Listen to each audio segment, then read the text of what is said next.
Muito bem, a gente vem com esse papo de que Kabbalah é para evolução, Kabbalah é para avançarmos até o estágio de Deus e por aí vai.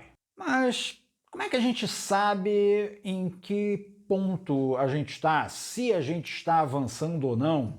Como é que a gente sabe o nosso lugar na fila do pão? Eu sou Paulo de Loyola, o Mago Ranzinza, e hoje no Conhecendo a Kabbalah nós vamos ver os 10 estágios de evolução espiritual, cabalisticamente falando.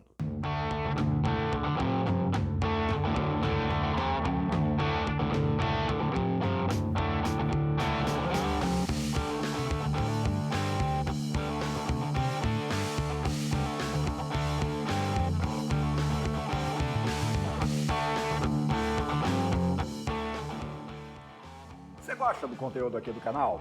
Se ainda não está inscrito, se inscreve logo aqui e ativa o raio desse sininho, porque aí você vai receber um aviso quando sair o vídeo novo. E não esquece, né, pão? Manda um like aí, caramba, e compartilha para as outras pessoas receberem também. E no final, deixa o teu comentário aqui para eu saber o que vocês acharam dessa bodega, né?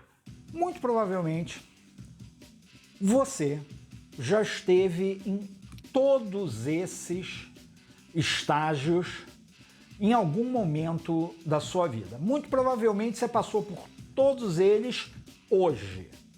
Da mesma forma como a gente fala no que tange aos estados mentais, estados espirituais da árvore da vida, né, as esferas, a nossa mente, nosso espírito, nossa alma fica pipocando de um estado para esses o tempo inteiro. Nós temos flashes de um, de outro, de um terceiro, e aí a gente vai para cima e a gente vai para baixo e fica essa zona do caramba o tempo todo. A ideia não é alcançarmos, a ideia é permanecermos naquele estágio. É ter um processo de movimentação evolutiva contínua. E não ficarmos dependendo de 1,5 zilhão de fatores completamente diferentes e aleatórios que nos joguem num determinado estágio que, como a gente não tem controle nenhum, daqui a pouco a gente sai dele. E como a gente percebe que está num desses estágios? Simples. Cada um deles tem uma série de características. Pela autoobservação, a gente vai vendo, opa, peraí, eu estou apresentando essa e essa característica, então a minha mente, o meu espírito, ela está ligada a esse determinado estágio. Pela observação disso, a gente começa a aprender não só que estamos naquele ponto, mas como chegamos lá. E conforme a gente vai conseguindo se trabalhar para ficar por ali, mesmo que a gente caia dele ou vá para outro mais alto, a gente vai desenvolvendo métodos e técnicas para ficar ali o máximo de tempo possível. Até que aos poucos, a gente começando lá de baixo, né, a gente vai ficando em estágios cada vez mais altos. E esses estágios, eles são níveis de consciência. Então, quanto mais eu trabalho a minha autoconsciência, mais alto eu vou chegando. E como é que trabalha isso? Meditação, dependendo, ritualística, trabalhos de autoconhecimento, tudo que faça a pessoa ter um conhecimento melhor de si, do mundo ao redor dela, porque vamos lembrar, essas coisas não são para ficar presas no cantinho, são para serem postas em prática no dia a dia, na nossa vida cotidiana. Senão, é masturbação mental. Mas então tudo que nos dê esse tipo de capacidade vai melhorando a nossa consciência. Logo, vai fazendo com que subamos nesses níveis. Não existe um único caminho. Não existe uma receita de bolo pronta. Sinto muito se você está aqui procurando isso. Não tem. Não existe uma fórmula que vai funcionar para todo mundo. Existem esses conceitos que eu passei ainda agora, né? A questão do autoconhecimento, da observação de si, da observação do mundo, da observação da sua relação com o mundo, da observação dos vários estados que caracterizam cada um desses níveis. Essas são as chaves. O processo, cada um vai tendo que descobrir por si.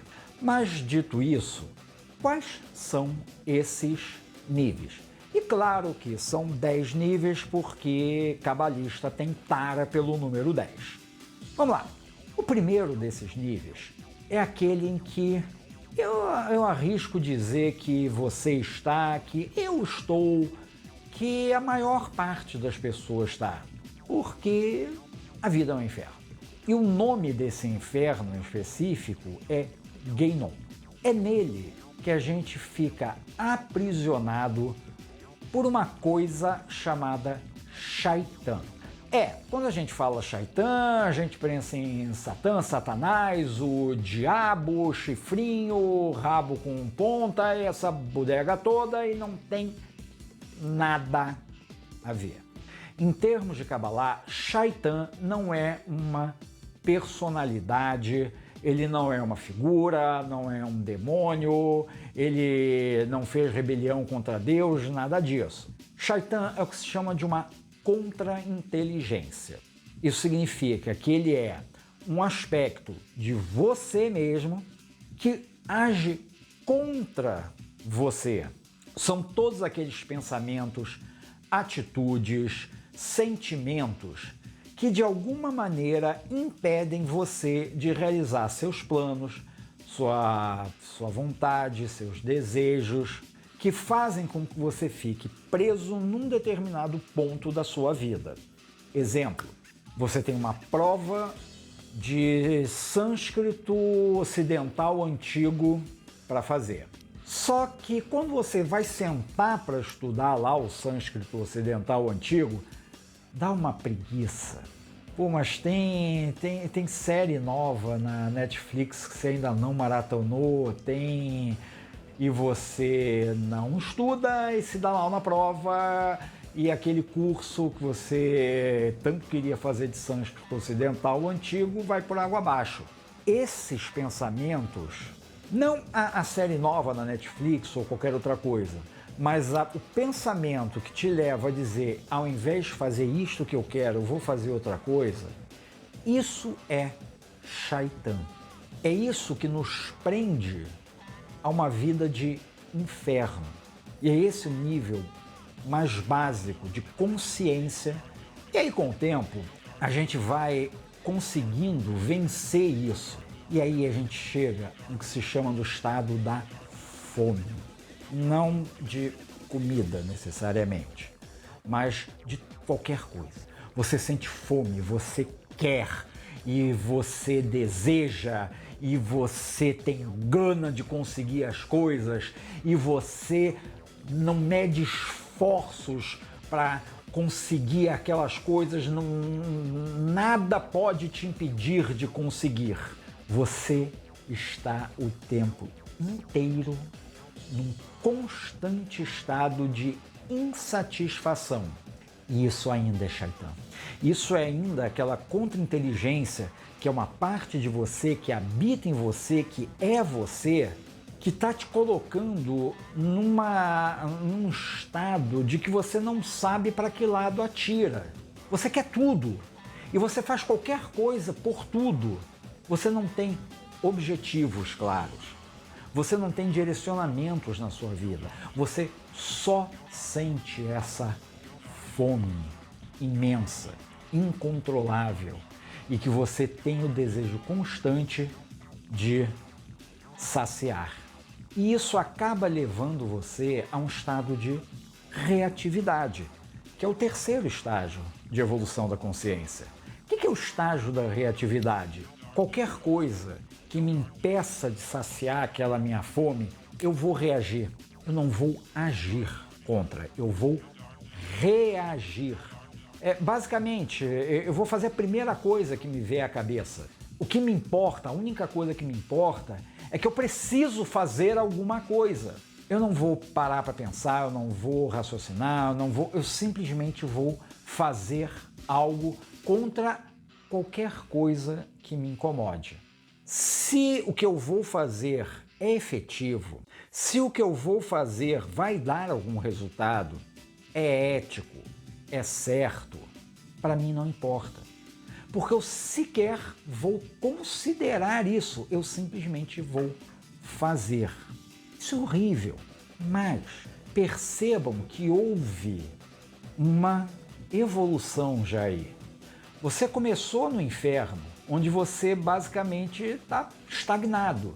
Isso te levou a uma fome, ao desejo. Esse desejo já começou a te colocar em algum movimento. Ele te tira da estagnação do Guénon, mas ele é sem direcionamento. Quando você tem essa movimentação, você não quer ser interrompido, você não aceita que nada vá contra aquela tua fome ou o teu desejo de se mover. Então você reage.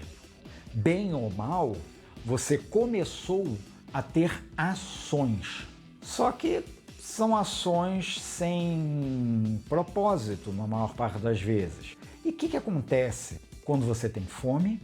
Você simplesmente reage e nada parece dar certo. Tu vai ficar com uma raiva monstruosa, não vai? E é por isso mesmo que o quarto estado de evolução de consciência se chama o estado da ira. Você vive constantemente com raiva, você está sempre nervoso, está sempre ansioso, você precisa de alguma coisa, você também começa a sentir que não é qualquer coisa que você precisa de alguma coisa muito especial. Mas tem uma coisa a mais a respeito da ira, da raiva. E essa coisa é que a ira é uma energia absurdamente poderosa.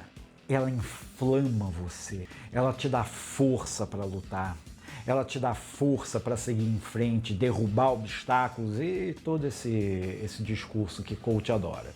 Ela é um ponto de contato com a divindade. Ela realmente é um dos primeiros passos que a gente tem para se unir ao divino. Mas ela também traz uma arrogância, uma prepotência, um alimentar do ego. Literalmente, se seu quarto for pequeno, não cabe você e o seu ego nele. Isso muitas vezes vai prender a pessoa nesse estado de evolução e é por ali ela vai ficar. Porque pensa bem, na cabeça dessa pessoa, ela já tem a ira divina, né? Ela já tem a força divina, ela já pode tudo, ela já faz e acontece. Ela não vê que aquilo ali não é o fim do caminho. Não chegou nem na metade. Mas quando você identifica o que está acontecendo, normalmente o que acontece é você conseguir passar para o passo seguinte. E o passo seguinte é o estado da tranquilidade. Toda aquela convulsão que existia dentro da pessoa, aquela ira, aquela fome, aquela dúvida que ficava, aquela ansiedade, tudo aquilo vai se acalmar. A sua mente e o seu espírito são ditos em equilíbrio, ou seja, o seu lado racional e o seu lado emotivo, intuitivo, eles vão se equilibrar. Isso traz a primeira grande sensação de tranquilidade nesses estados, mas você corre o risco de ficar por aí. Por quê? Porque é gostosinho, você está em paz, você está em tranquilidade. Não era esse o objetivo, né? Se sentir em paz, se sentir tranquilo? Então não pode haver outra coisa adiante. Só que é justamente nesse estado de evolução em que as pessoas costumam ter uma visão do seu propósito, que elas costumam perceber aquilo que em Telema se chama de sua verdadeira vontade. Por quê? Porque você está em tranquilidade. Estando em tranquilidade, a sua visão se torna mais clara. Sem aquele monte de redemoinho na cabeça, aquilo que a gente pode chamar de magia, de sagrado anjo guardião, não importa, ele consegue entrar em contato contigo. E aí, quando você percebe que você tem esse objetivo, que existe algo além desse soninho gostoso que você está ali, você vai ter o seu avanço. E você vai avançar para onde? Você vai avançar para o estado da alegria. Se, quando você teve a ira, você teve o primeiro vislumbre da divindade na sua vida, é através da alegria que você encontra a Shekinah. Shekinah é a presença divina no mundo, que é uma presença de características femininas, ou seja, ela é acolhedora, ela é geradora. Através dela, você tem essa alegria de viver. E vamos entender uma coisa, essa alegria não é ser um palhaço, não é ser um bobo, não é ficar rindo o tempo inteiro, não é transformar a sua vida numa comédia pastelão. Ela é uma alegria que está no coração, é uma leveza de viver, de você não passar a vida olhando tudo com dureza, com um excesso de solenidade ou de seriedade. Você entender que a vida, ela não é uma coisa dura, uma coisa rígida, mas que ela é acolhedora. Ao ter esse entendimento, você dá o passo seguinte. E esse passo seguinte se chama erudição. Erudição em que sentido? É uma espécie de compreensão maior de tudo aquilo que você estudou, que você aprendeu, que você vivenciou, que você experienciou ao longo da sua vida. Seu conhecimento racional, seu conhecimento intuitivo, tudo isso começa a se encaixar, a se equilibrar, a se harmonizar dentro de você, permitindo uma compreensão muito maior de o que é a vida, o que é o mundo, o que é você, o que é o outro. É algo que não é apenas racional, não é apenas o intuitivo. É um todo que é maior que a soma das partes. Isso é a erudição. Não é você ficar trancado numa biblioteca com a cara enfiada num monte de livros, fazendo um monte de cálculos de gematria, decorando cada significado da árvore da vida. Não, porque isso depende da vida. Você não alcança esse estágio de evolução de consciência se você não for viver. Ela depende de você experimentar a vida em sua plenitude. E quando você recebe essa dádiva de erudição, você está pronto para o estágio seguinte. E esse estágio seguinte é o da absorção. Absorção em que sentido? Por favor, vamos deixar piadinhas de quinta série de lado. O estágio de absorção é um estágio onde essa compreensão que você obteve no estágio de erudição, ela permite que a sua mente e o seu coração estejam acalmados, a tal ponto que você é transpassado pelo conhecimento gnóstico do divino. Agnóstico no sentido de direto. Você tem um canal aberto, você tem uma linha direta com o divino. Esse conhecimento chega puro até você, sem ser filtrado pelo teu racional ou bagunçado pelo teu emocional. Ele vem limpinho, purinho, e você começa a ter essa compreensão não apenas de como o mundo funciona, mas como o que está além do mundo também funciona, o que te deixa pronto no penúltimo estágio de evolução espiritual. Esse estágio se chama Tzadik. E o que significa você ser um justo? Significa que você tem o conhecimento do funcionamento das coisas no mundo. A estrutura que está por detrás daquilo que a gente vê, ela está agora na sua visão. Por assim dizer, você não está mais preso à ilusão de Maia. Você enxerga além dos véus. Você enxerga as cordas que ligam a tapeçaria, que a gente chama de realidade. E significa também que você enxerga perfeitamente o seu caminho dentro dessa realidade. Tanto a realidade que, vamos chamar de mundana mesmo, tanto a realidade mundana quanto a realidade divina. Isso é o Tzaddik. Ele conhece seu caminho e segue esse caminho. E se você já tem tudo isso na mão, é basicamente impossível você não chegar no último estágio, que é o estágio conhecido como Mashiach. Mashiach, como vocês já devem ter percebido, é a origem da palavra Messias. Porque, para Kabbalah, Messias, Mashiach, não é um cara. Mashiach é um estado de evolução espiritual, um estado de consciência. Então, quando a gente diz que o JC ele foi o Messias, significa que ele estava num determinado estágio de consciência. E o que é esse estágio de consciência? Ora, pombas, se o Tzaddik é aquele que já vê a estrutura de como tudo funciona, o Tzaddik é aquele que vê o funcionamento dessa estrutura. Ele sabe o porquê das coisas, ele sabe o como das coisas, ele sabe o quando das coisas. E ele sabe também que cada gesto dele, cada pensamento, cada palavra vai, de alguma maneira, influenciar essa estrutura. Mas, ora bolas, isso acontece comigo, contigo, com todo mundo. Nós somos parte de um todo. Então, tudo que nós fazemos ou deixamos de fazer, de alguma maneira influencia esse todo. Então, qual a diferença disso para o Mashiach? Simples.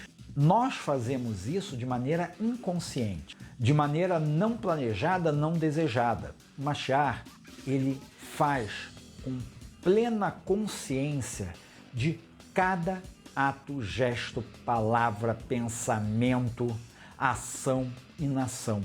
Porque ele sabe de onde veio cada um desses, ele sabe todas as consequências daquilo. O maior poder de um Mashiach não é mexer ali na estrutura do mundo, nem mesmo saber como fazer isso. O poder real dele é saber quando fazer isto e quando não fazer isto. E quando você chega nisso, basicamente você é Deus. Para terminar aqui, uma coisa que é importante que vocês entendam. Dentro da ideia da Kabbalah, isso tudo não é coisa para escolhidos, não são pré-determinados, não são uns poucos, não. Todo ser humano tem plena capacidade de ser Mashiach. Até pode-se dizer que é quase que não um direito, mas um dever do ser humano se tornar Mashiach. Chegar ao nível de consciência de Deus é uma questão de escolha, só depende da própria pessoa. Então, a escolha é sua, entre viver no inferno ou ser Deus. E por hoje é só.